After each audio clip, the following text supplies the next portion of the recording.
चलिए बच्चों, आज की क्लास शुरुआत करते हैं। हमारा जो चैप्टर चल रहा है रासायनिक बलगति, केमिकल काइनेटिक्स। तो केमिकल काइनेटिक्स के इस लेक्चर्स में हम जो है इस चैप्टर के जो इम्पोर्टेंट न्यूमेरिकल्स बनते हैं, देखिए ये आपके फिजिकल केमिस्ट्री का पार्ट है, तीसरा चैप्टर है।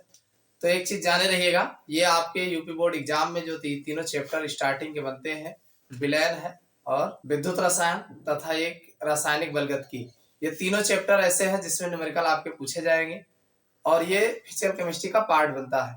तो न्यूमेरिकल आपको सीखना है, न्यूमेरिकल हर हाल में लगाना आना चाहिए।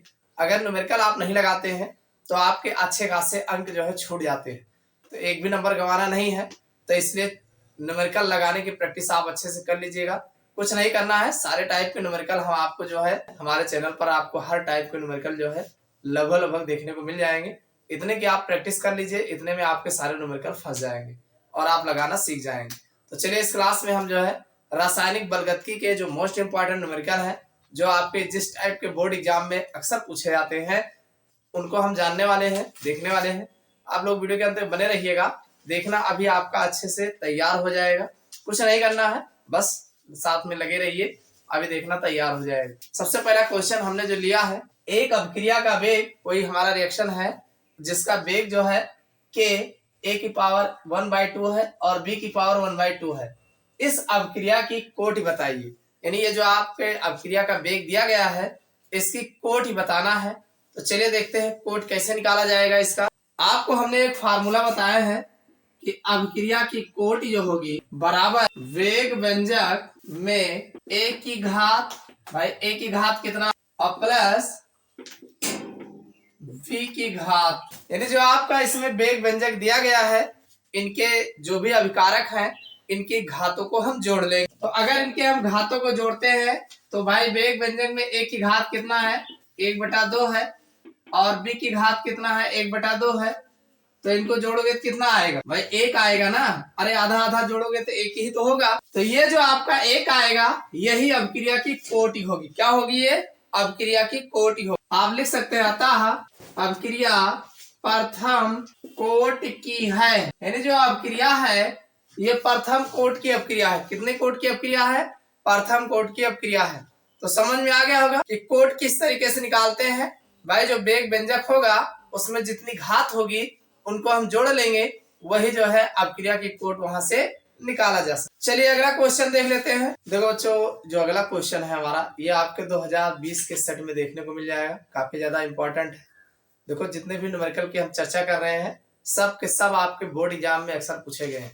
भाई क्वेश्चन हमारा दिया गया है कि प्रथम कोट की अभिक्रिया N2O5 gives out 2NO2 plus half O2 में 318 केल्विन पर N2O5 की प्रारंभिक सांद्रता 1.20 × 10⁻² मोल प्रति लीटर थी, जो 60 मिनट के उपरांत 0.60 × 10⁻² मोल लीटर इनवर्स रह गई।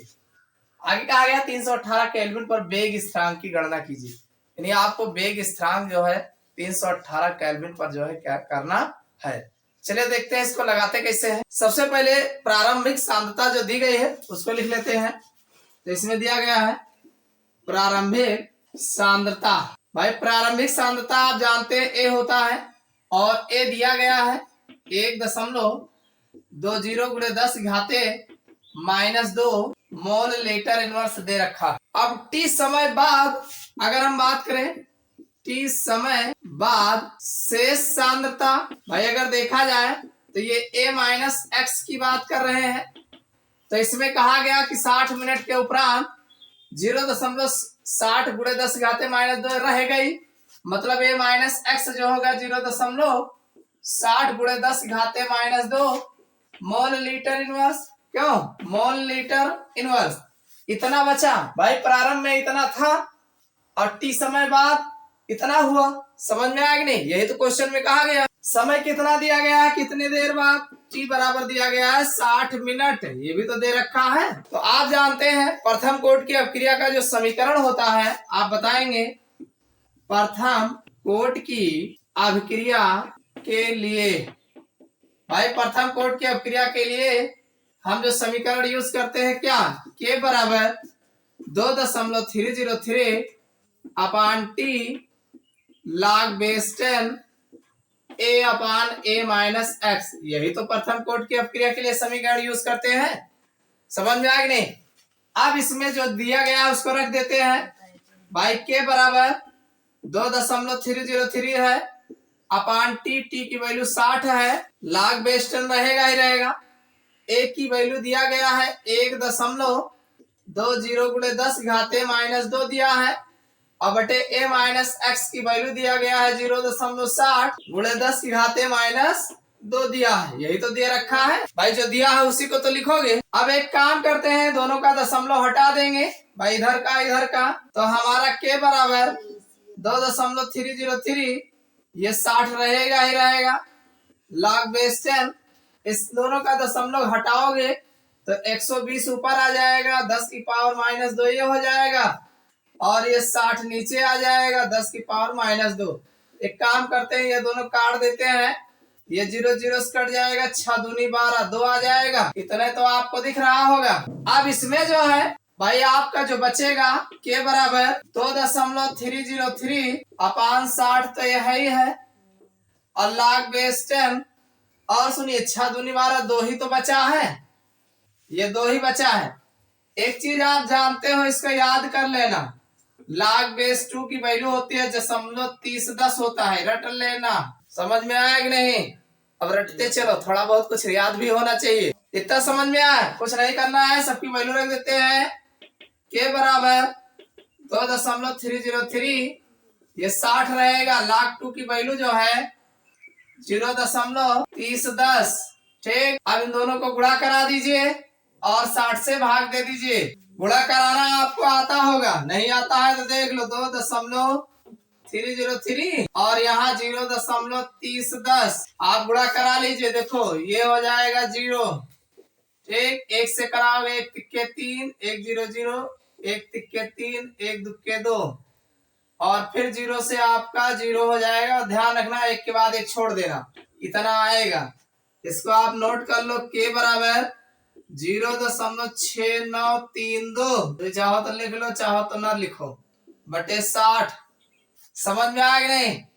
अब क्या करना है, 1 2 3 4 अंक के बाद दशमलव, एक दशमलव लगा के 4 0 बढ़ा दो, ठीक। तो इसको आप भाग दे दीजिए भाई, 6932। अब ये आपका के बराबर 6932, अब बटे ये 60 रहेगा ही रहेगा, 1 2 3 4, आप चाहो तो गुणे 10 घाते 4 लिख सकते हो भाई, 1 2 3 4, 4 लिख दोगे, 60 है, 60 से इसमें भाग दे दो भाई, 60 से इसमें भाग देंगे, एक बार जाएगा 60, 9 बचेगा, ये आपका 3 आ जाएगा, 6 दूनी 12, एक ही बार दोबारा जाएगा, तो दोबारा जाएगा तो फिर 60 होगा, ये 3 बचेगा, 6 3 9, उसके बाद यहाँ 2 उतारेंगे, 6 पंचे 30, 5 बार ले जाएंगे तो ये 30 हो जाएगा, 0, ये 2 आएगा, 3 कट जाएगा, बार नहीं जाएगा, दशमलव बढ़ाओगे तो कुल मिला के ये जो आपका आ जाएगा, देखो 115.5 गुणे 10 घाते ऊपर जाएगा तो -4 हो जाएगा। क्लियर? इतना आएगा। आप इसको लिख सकते हो भाई, पावर 4 है ना माइनस में, 2 अंक इधर ले आओ, तो 1.155 गुणे 10 घाते -2, और आप जानते हैं इसकी इकाई जो होती है मिनट होता है। क्या होता है? Minute inverse. समझ में आया कि नहीं? मिनट इनवर्स हो। क्वेश्चन समझ में आया कैसे सॉल्व हुआ कि नहीं? आपसे कहा गया है वेग स्थिरांक की गणना करो, के निकालना है, प्रारंभिक सांद्रता दिया गया है, टी समय बाद 60 मिनट बाद इतना पर रह जाता है, ये भी दिया गया है। तो प्रथम कोटि की अपक्रिया का वेग समीकरण जो होता है ये होता है प्रारंभिक सांद्रता टी समय बाद, और ये 60, टी की वैल्यू 60 रख करके आराम से काटिएगा, log 2 आएगा, log 2 की वैल्यू इतना होता है, रख देंगे, रखने के बाद दोनों का गुणा करा देंगे, इतना आएगा, और फिर दशमलव हटाएंगे, इतना रहेगा, इसको इससे भाग देंगे, इतना आएगा, इसका पावर थोड़ा दशमलव इधर, चाहो तो इतना आंसर लिख देना और चाहे इतना लिख देना। समझ में आ गया नहीं? तो इस तरीके से क्वेश्चन है लगाया जाएगा। यह आपके 2020 के सेट में देखने को मिल जाएगा, काफी ज्यादा इंपॉर्टेंट है, बोर्ड एग्जाम में ऐसे ही क्वेश्चन आपको देखने को मिलते हैं। चलिए बच्चों, अगला क्वेश्चन जो हमारा है ये भी आपके बोर्ड एग्जाम में कई बार पूछा गया और दो तरीके से पूछा गया। इसी क्वेश्चन को कई बार जो है पूछा गया है, अलग अलग सेट में कई बार पूछा गया है और इसी को दूसरे टाइप से भी पूछा गया। सेम क्वेश्चन है, बस थोड़ा से अंतर करके पूछा गया है। क्वेश्चन हमारा क्या कह रहा है कि कैसे प्रथम कोट की अपक्रिया में 40 सेकंड में, यानी कोई प्रथम कोट की अपक्रिया है जो 40 सेकंड में पदार्थ की सांद्रता की प्रारंभिक सांद्रता की आधी रह जाती, यानी पदार्थ की जो सांद्रता है वो प्रारंभिक सांद्रता की आधी रह जाती है। ध्यान समझिएगा, यहीं से क्वेश्चन आपका बनना है। अपक्रिया के वेग स्थिरांक की गणना कीजिए, यानी अपक्रिया के वेग स्थिरांक की गणना करना है। समझ में आया कि नहीं? देखो भाई, इसको कई तरीके से लगाया जाता है। अब आपको कौन सा तरीका समझ में आ रहा है वो अलग की बात है। इसमें कहा गया कि कोई प्रथम कोट की अपक्रिया में 40 सेकंड में, यानी आपको समय जो टी दिया गया है वो 40 सेकंड दिया गया है। 40 सेकंड में पदार्थ की सांद्रता प्रारंभिक सांद्रता की आधी रह जाती। भाई पदार्थ की जो प्रारंभिक सांद्रता है आप लिख सकते हैं पदार्थ की प्रारंभिक सांद्रता, इसको हम ए मान लेते हैं, प्रारंभिक सांद्रता ए मान लेते हैं, तो आधी रह जा रही है। क्या कितना रह जा रहा है? 40 सेकंड में आधा रह जाता है। तो आप बताएंगे टी समय बाद शेष मात्रा या आप शेष सांद्रता बता सकते हैं। भाई टी समय बाद मतलब a माइनस एक्स, कितना बच रहा है? वो बच रहा आधा। कितने का? पहले का, जितना पहले था उसका आधा बच रहा है ना, तो वही तो लिख दिया हमने a/2। इतना समझ में आ गया ना? किसका? a माइनस एक्स की वैल्यू है। तो आप जानते हैं प्रथम कोट की अपक्रिया का समीकरण क्या होता है? प्रथम कोट की अपक्रिया का समीकरण, तो प्रथम कोट की अपक्रिया का समीकरण आपको अच्छे से याद है, k बराबर 2.303 upon t log base 10 a upon a minus x. इतना समझ में आ गया? अब एक काम करते हैं, सबकी वैल्यू रख देते हैं।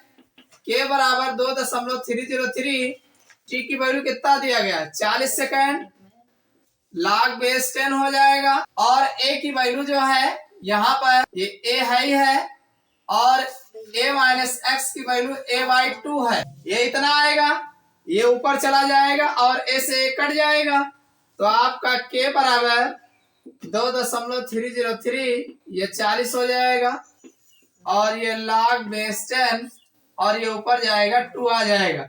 आपको अच्छे से पता है, क्या पता है? log बेस 10 2 की वैल्यू कितना होता है? 0.3010। अभी अभी बताए थे इससे पहले, आराम से यहाँ रख दीजिए। तो k बराबर 2.303 बटे 40 और गुणे 0.3010। आपने इससे पहले इसको गुणा किया था, कितना आया था? 0.6932 बटे 40 हो जाएगा। यही तो आया था, यही आया था। 40 से इसमें भाग दे दीजिए। भाई आप इसको ऐसे भी लिख सकते हो, दशमलव हटाओगे ना तो यहाँ पर 1 2 3 4, 1 2 3 4 ये हो जाएगा। इसको और ठीक करोगे 6 9 3 2 और ये 40 गुणे 10 की घाते 4 बन जाएगा। ठीक, चलो 40 से हम भाग देंगे 6 9 3 2 में, 40 एकन्नम 40 हो जाएगा, 9 आएगा और 4 2 6 29 हो जाएगा, 3 आ जाएगा, कितना हो जाएगा? 4 7 28, 7 बार ले जाएंगे तो ये 28 हो जाएगा, 3 1 कट जाएगा, उसके बाद यहाँ पे 2 आ जाएगा। क्यों? 3 बार ले जाएंगे 12 हो जाएगा, 2 आएगा, 1 आएगा, दशमलव यहाँ बढ़ाएंगे तो ये आपका आ जाएगा k बराबर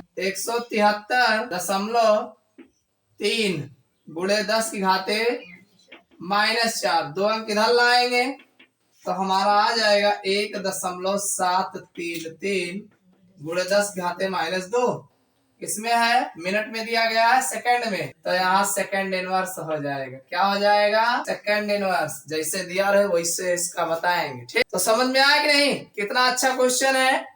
या आप ऐसे भी लगा सकते हैं, और जब प्रारंभिक सांद्रता की आधी की बात करें तो आप यहाँ पर दूसरा भी फार्मूला लगा सकते हैं, टी हाफ की वैल्यू रख करके। ठीक है, तो टी हाफ बराबर 0.6932 अपान के, यहाँ से के की वैल्यू आप उठा के यहाँ रख देते, आराम से आप लगा सकते थे। तो अब बस कुछ नहीं करना था, आप लिखते टी हाफ 1/2 बराबर 0.6932 बटे के। आपको के निकालना था 0.6932 और ये हो जाता 40, 40 से भाग दोगे आंसर तो आ जाएगा। तो ये भी शॉर्टकट तरीका है, लेकिन आप ये तरीका यूज जानोगे तो और भी जगह यूज कर लोगे। समझ में आ गया ना। तो मोस्ट इंपॉर्टेंट क्वेश्चन है, उम्मीद करता हूँ समझ में आ गया होगा। चलिए अगला देख लेते हैं। चलिए भाई अगला क्वेश्चन जो हमने लिया है ये काफी ज्यादा इंपॉर्टेंट है, ये कई बार जो है पूछा गया है। 2014, 15, 20 इस तरीके से आपको ये कई बार देखने को मिल जाएगा। काफी ज्यादा इंपॉर्टेंट क्वेश्चन है। क्वेश्चन हमारा है कि एक प्रथम कोट की अपक्रिया का अर्धायुकाल 60 मिनट है। अर्धायुकाल मतलब टी हाफ 60 मिनट है। कितने समय में अपक्रिया 90% पूर्ण हो जाएगी। यहाँ आपको टाइम पूछ रहा है कि 90% बताओ कितने समय में पूर्ण होगा। तो ये दो कंडीशन पे सवाल लगेगा। चलिए देखते हैं कैसे लगेगा। देखो तरीका कई है, आपको समझ में क्या आता है वो अलग की बात है। हम जो तरीका बताने वाले हैं चलिए देखते हैं। भाई कहा गया अर्धायुकाल मतलब t 1/2 की वैल्यू दिया गया है 60 मिनट। क्यों ये दिया गया है, आप जानते हैं t 1/2 बराबर 0.6932/k होता है। यहां से आप k निकाल सकते हैं, k बराबर 0.6932 और नीचे 60 कर लेना। 60 से इसमें जब आप डिवाइड करेंगे, पहले आप दशमलव हटा लो, 1 2 3 4, 1 2 3 4, तो ये आपका बन जाएगा 6932 इसको 60 गुणे 10 की घाते 4 लिख सकते हैं। क्यों 60 से इसमें भाग देंगे, आपका k बराबर, इसको आप सॉल्व करेंगे, ये आपका इतना गुणे 10 की घाते -4 हो जाएगा। इसको आप 2 अंक इधर लाएंगे तो आपका 1.155 गुणे 10 की घाते -2, ये आपको मिनट में जो है देखने को मिनट इनवर्स में मिल जाएगा। ये वैल्यू है k की। आपसे पूछा जा रहा है कि कितने समय में अपक्रिया 90% पूर्ण हो जाएगा। अब ध्यान समझिएगा भाई, इसको आप क्या करेंगे, ये k की वैल्यू निकल आया है। अब आप जानते हैं k बराबर 2.303 अपान t log base 10 a upon a minus x। ये फार्मूला आप प्रथम कोट की अपक्रिया का समीकरण का जानते हैं, इसी पर लगाएंगे हम। भाई 90% पूर्ण हो जाएगा, यानी प्रारंभ में मान लीजिए a बराबर जो है इसको आप a मान लो, ठीक है। और फिर जो है यहाँ पर अगर सॉल्व कर रहे हैं तो a माइनस एक्स की वैल्यू 90%, आप इसको a माइनस एक्स को सॉल्व करेंगे तो 90% बटा 100 हो जाएगा। a का ही होगा ना 90%, तो यहाँ इसको आप ठीक करोगे तो a माइनस ये हो जाएगा 0.90 a आ जाएगा। इतना समझ में आया। या a माइनस एक्स की वैल्यू जो आपको यहाँ मिल जाएगा, a कॉमन कर लेना, a कॉमन लोगे तो 1 आ जाएगा और माइनस 0.9 हो जाएगा। आप यहाँ से और ठीक करोगे तो a जाने दीजिए, 1 में से 0.9 घटाओगे तो 0.1 बच जाएगा। इतना समझ में आएगा नहीं, ये इतना आएगा। ये वैल्यू उठा के यहाँ रख देते हैं तो हमें t निकालना है, तो t बराबर 2.303 अपान यहाँ k हो जाएगा और log बेस 10 और यहाँ पर ऊपर a रहेगा नीचे a और जो हमने निकाला है यहाँ पर 0.1, a से a कट जाएगा। इसको और ठीक करोगे भाई, और ठीक करने में ये आपका 2.303 है और बटे में k की वैल्यू यहाँ पर 1.155 गुणे 10 की घाते -2 यहाँ पर है। मल्टीप्लाई यहाँ अगर देखा जाए तो log बेस 10 और ये 0.1 है तो ये आपका ऊपर 1 बटा 0.1 आ जाएगा। दशमलव हटाओगे 0 बढ़ाओगे तो यहाँ पर t बराबर 2.303 अपान 1.1155 गुणे 10 की घाते -2 और ये आपका भाई दशमलव हटेगा 1 कटेगा, ये आपका 10 आ जाएगा। आपको पता है log बेस 10 की वैल्यू 1 होता है। क्या होता है, log बेस 10 की वैल्यू 1 होता है। तो यहाँ मल्टीप्लाई 1 हो जाएगा और फिर इसको आप इससे भाग दे दीजिए, दशमलव हटाना है भाई। 3 अंकीय है, 3 अंकीय है, दशमलव हट जाएगा तो ये 2303 बटे 1155 और गुणे 10 घाते -2 आप इससे इसमें भाग दे दीजिए, आंसर आ जाएगा। भाग देना आता है कि नहीं? ये आ जाएगा 199.39 और मिनट में है तो यहाँ पर मिनट जो है आपको देखने को मिल जाएगा। समझ में आया कि नहीं? नहीं समझ में है? देखो पहले टी हाफ की वैल्यू दिया गया है, आप यहाँ से के निकाल लेंगे। क्या निकाल लोगे? के निकल आएगा, कोई दिक्कत तो नहीं है ना? कुछ नहीं, हर एक टी हाफ बराबर इतना होता ही है। के यहाँ कर लो, टी हाफ नीचे कर लो, सबकी वैल्यू रख के काट पीट के किनारे कर लो। ठीक, अब के आप के बराबर ये वैल्यू प्रथम कोटि की अपक्रिया का समीकरण जानते हो, ए प्रारंभिक सांद्रता है, ए ही रहने दो। अब कह रहा है ए माइनस एक्स, यानी एक्स विघटित हो रहा है 90%। कितना हो रहा है? 90% हो रहा है। तो एक्स की जगह पे 90/100 लिख दो, परसेंट में है ना। तो इसको ठीक करो, पहले यही इसको सॉल्व कर लो। तो यहाँ ए रहेगा और माइनस इसको 100 से 90 में भाग देंगे तो 0. इतना आ जाएगा, इतना आएगा। ए इसमें से कॉमन ले लेंगे तो 1 माइनस 0.9 आएगा। अरे यहाँ का लिखो चाहे। अब जो है दोनों साइड में एक ही है, एक किनारे कर लो तो यहाँ बचेगा 1, यहाँ बचेगा इतना। 1 में से 0.9 घट जाएगा तो घटेगा क्या बचेगा? 0.1 बचेगा। जब इतना बचेगा तो ए हमारा रहेगा। अब ये ए माइनस एक्स की वैल्यू हो गया टी समय बाद। तो टी बराबर, अरे यही समीकरण हमने यहाँ टी के लिखा है, टी बराबर कर दिया, के नीचे कर दिए, इतना है, सबकी वैल्यू रख दिया। ए रहने दिए ये वाला, और ये जो है नीचे वाला इसको रख दिया माइनस एक्स की जगह पे। रखने के बाद इसकी वैल्यू हमें यहाँ है ही है, यहाँ रख दिए आराम, सबकी वैल्यू रख करके इसको सॉल्व किए, दशमलव हटाए तो ये जो है 10 हो गया। log बेस 10 की वैल्यू 1 होता है, रख दिया आराम से, काट दे 199 आ जाएगा। समझ में आया कि नहीं? तो मोस्ट इंपॉर्टेंट क्वेश्चन है। उम्मीद करते हैं सारे क्वेश्चन आपको समझ में आ गए होंगे। ये वीडियो आपको कैसा लगा कमेंट करके जरूर बताना। जो क्वेश्चन न्यूमेरिकल बचे हुए हैं उसको हम अगले लेक्चर्स में देखेंगे।